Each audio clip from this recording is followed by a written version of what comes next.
Happy New Year, guys! Welcome back to my channel. Thank you so much for watching or for being here.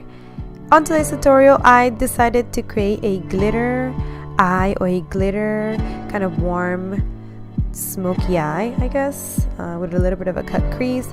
I was supposed to upload this before the New Year's, but unfortunately I had no time to edit it and upload it, so I decided to upload it anyway so you guys can see the result. So let's get started. For our transition color today, we're going to be using this warm brown. I'm going to apply this on my exactly where my crease is, or my fold. And I want to keep these colors all very low. I don't want to raise them too much to my brow bone because we want this to look nice and neat. We don't want darker colors on the upper. Now, grabbing a darker color, we're going to apply it directly on top of where we started with the first transition color. And we're just going to start building up that crease to give it a lot of definition and kind of deepen it.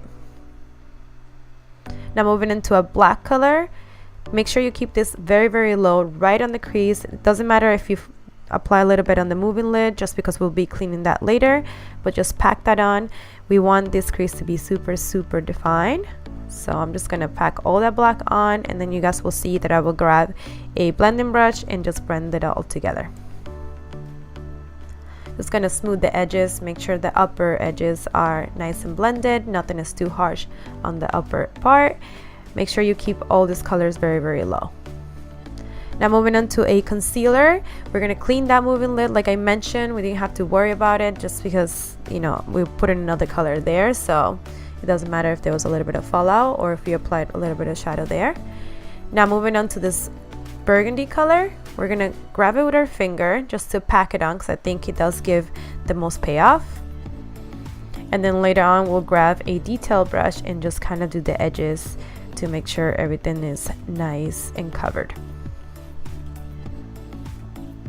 Take your time with this step. Just kind of apply the shadow until you achieve the pigmentation that you want. Now, grabbing this color by STILA, I'll put everything down below because I don't remember the name.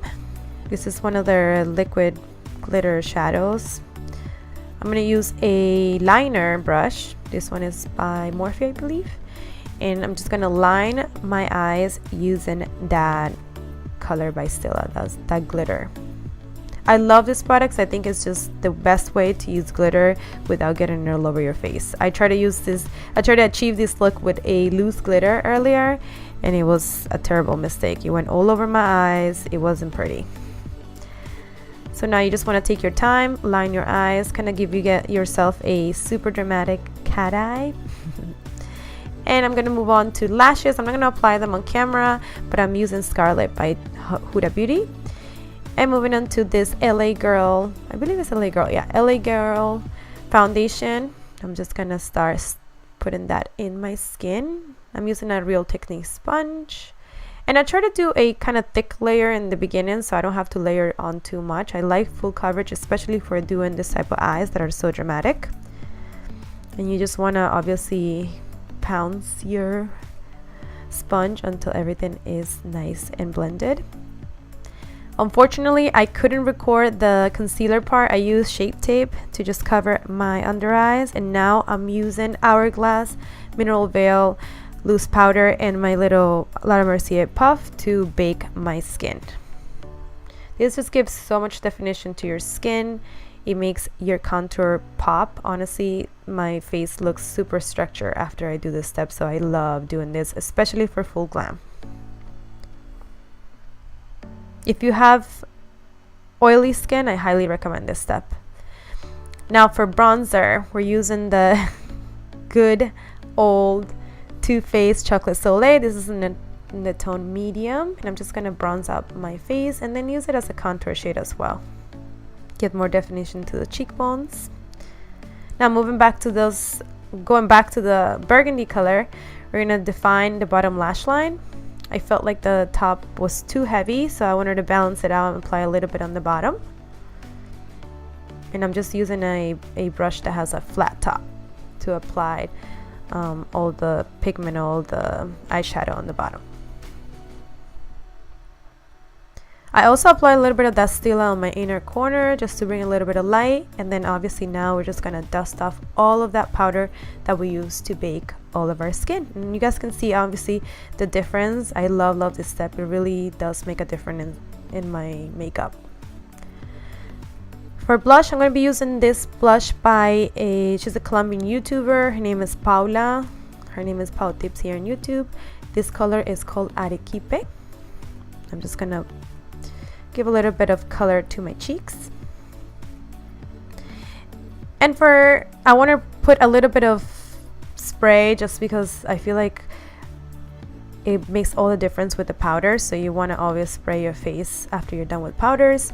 And now I'm applying the highlighter. This is by the same line of PAULABYPAUTIPS, and this is the gold color that's from her highlighter palette.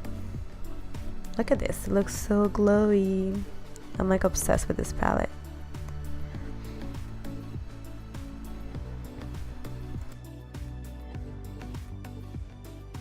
For the lips, we're going to be lining our lips with a gel lip liner by WETNWILD. This is a new one that I just bought. It's in the color Bear to Comment, and I love to overline my lips just because I do have a lower bigger lip, but then my upper one, I don't know, I feel like it's a little bit smaller, so I overline them. And then I use the color, I believe, Mija by Becky G and ColourPop. This is the collaboration that Becky G did with ColourPop. And to top it all off, I use Poppin' by Kylie Jenner. This is one of her lip glosses. I love this finish because I feel like it gave me a metallic finish, and it makes my lips look super juicy. So I love the combination of these three. It does make my lips look a little bit more peachy. Me has a little bit more of a nude, but I think it looks really nice all together. And then obviously I just sprayed my face to finish up the whole look, and here's the final look. What do you guys think? I loved it. I'm so bummed that I wasn't able to upload it before New Year's. I think this would have been a beautiful look for you guys to recreate for New Year's. I hope you guys had a wonderful time on the 31st, New Year's Eve. I hope you guys have a wonderful year. Let me know what you guys think down below. Make sure you subscribe, comment, and I'll see you guys in my next one. Bye.